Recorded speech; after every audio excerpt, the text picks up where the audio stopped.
You've heard of carnivorous plants, but have you heard of herbivorous ones? For many centuries, people thought this was real. It's called a vegetable lamb, or boromez, a plant that people thought grew a lamb on a stalk straight out of the ground, and that the little lamb grazed on the grass around the base of the plant. But if disconnected from the plant, the lamb would die.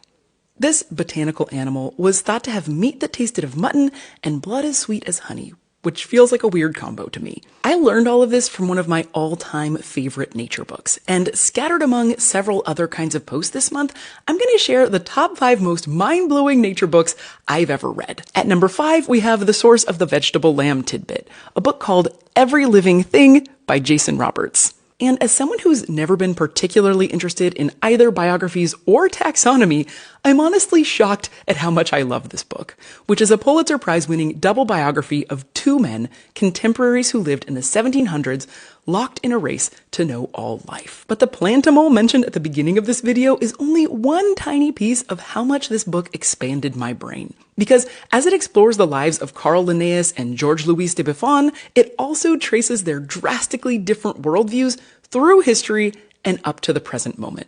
Linnaeus, the father of modern taxonomy, thought species never changed, and that his way of categorizing life on Earth was divinely inspired by the God who put that life there in the first place. Buffon predated Darwin, just as Linnaeus did, but Buffon saw species as fluid, hard to pin down into neat categories, and capable of change over time. One of my favorite things about this double biography is that it's just as much a biography of ideas as it is of people. Check it out if you want to shake up your understanding of how we categorize life and how science became what it is today. And follow along if you want to find out the remaining top 4 nature books that have most blown my mind.